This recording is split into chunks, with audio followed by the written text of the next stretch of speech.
안녕하세요. 광노규 변호사입니다.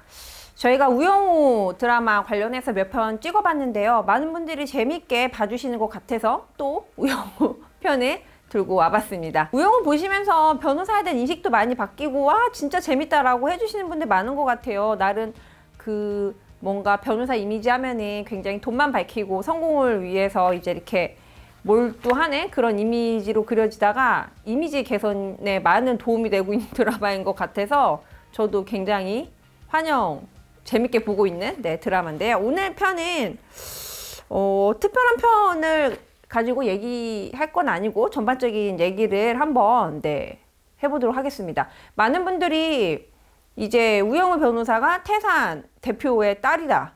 그러면은 나중에 뭐 상속을 받을 수 있을까 이런 것도 좀 궁금해 하실 것 같더라고요.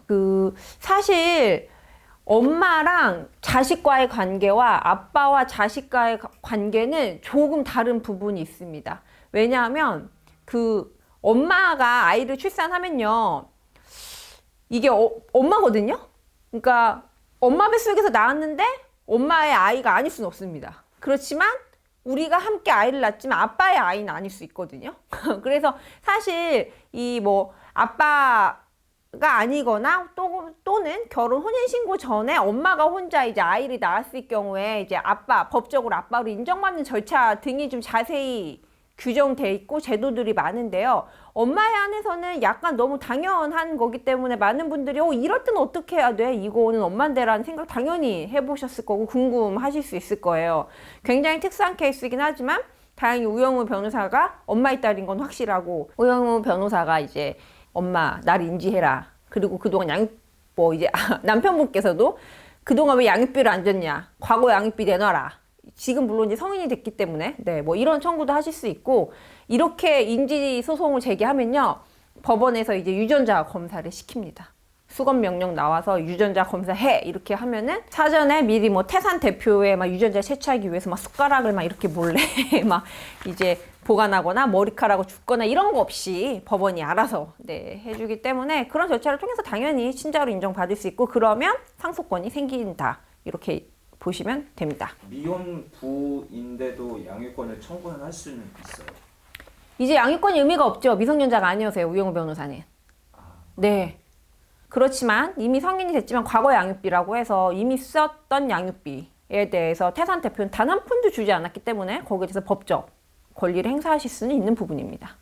요새 양육비 산정 기준표라는 게 잘 나와 있어서요. 많은 분들이 통상 양육비가 얼마 정도 된다는 걸 가늠들을 하세요. 물론 이제 그 표대로 정확히 양육비가 산정되는 건 아니고 일응 참작하려고 있는 표여서 아이가 많이 썼다면 더 많이 잡히기도 하고 그런 부분들이 있는데요. 이제 이게 장래 양육비를 청구할 때는 그 표가 굉장히 도움이 많이 되고 대충 그 기준에 맞춰진다라고 보셔도 크게 무리가 없는데요. 특별한 사정이 있는 경우를 제외하거든요. 근데 과거 양육비는 조금 다른 부분이 있어요. 그래서 저를 찾아주시는 많은 분들 중에 간혹가다 제가 양육비 산정 기준표 보니까 애 아빠가 못 벌었어도 한 달에 얼마 벌었을 것 같고 그럼 한 달에 50만 원 잡아도 19년 동안 단 한 푼도 준 적 없기 때문에 50 곱하기 12 600에 19년을 곱하면 이제 굉장히 큰 돈이 되거든요.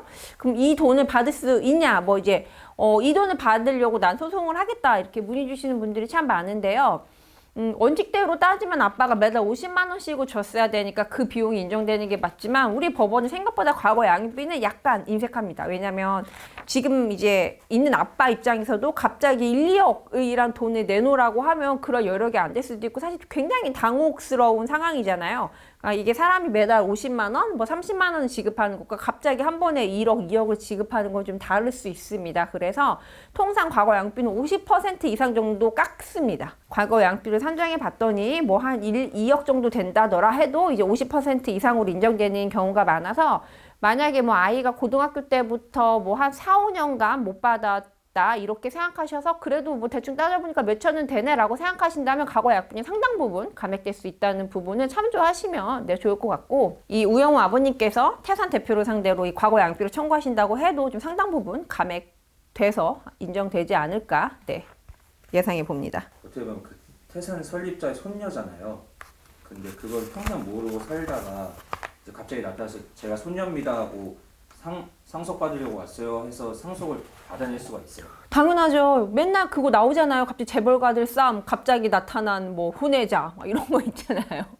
이게 당연한, 우리 되게 이해 안 되실 수 있어요. 저 찾아오시는 많은 분들 중에 꼭 이 사례가 아니더라도 걔는 자식 노릇한 적 한 번도 없는데요. 우리 엄마가 죽었을 때 그 새끼는 장례식장도 안 오는 나쁜 새끼예요. 이런 사람한테 상속을 하라고요? 막 이렇게 격분들 하시는데요. 우리 법은 이게 자식 노릇을 했냐, 남편 노릇을 했냐, 전혀 상관없이 그냥 법적으로 상속인이다, 1순위 상속인이다 이러면 무조건 상속을 해줍니다. 그래서 갑자기 우영우 변호사가 짜잔, 나도 있네, 상속해줘야지 라고 하면 도리가 없습니다. 네. 우영우 엄마가 안 줄 수 있는 방법은 없어요? 없죠. 뭐 최소한의 유류분은 보장이 됩니다. 뭐 우영우 변호사한테 주기 싫어가지고서는 다른 방식, 뭐 징여나 등등, 뭐 유언대용 신탁 등등 여러 방법을 모색하실 수는 있어도 결국에 뭐 유류분 최소한의 범위 내에서는 아마 지급을 하셔야 되고, 우영우 변호사가 만약에 이제 욕심을 낸다면 당연히 이거를 되게 사람들이 못됐다고 생각하시거든요. 네가 뭔데 갑자기 나타나가지고서는 상속을 해달라고 하냐라고 생각하실 수도 있는데, 어떻게 보면 법이 인정하고 있는 권리이기 때문에, 네, 뭐, 글쎄요, 도덕적으로 조금 생각이 다를 수는 있어도, 뭐, 상식적으로 생각이 다를 수는 있어도, 법적으로 이게 뭐 정말 뭐 파렴치하다 이렇게 볼 수 있는 부분은 아닌 것 같아요. 네. 딸만 주면 네 앞에서 평생 살아주겠다 하고 그게 약간 너의 모든 걸 뭐 너랑 관련된 모든 걸 받지 않고 너랑 관계를 끊고 살겠다라고 어쨌든 구두로 지금 안 그러고 있잖아요, 벌써. 계약이 된 건데 그걸 빌미로 해서 구두 계약도 계약이다 해서 안 줄 수도 있는 거예요? 아니요. 상속은 권리가 발생하기 전에 포기할 수도 없는 권리이고요. 우영우 변호사의 권리를 우영우 변호사의 아버지가 대신 포기할 수도 없는 거고요. 그리고 어떻게 보면은 그거는 반사회질서에 반하는 약정이기도 합니다.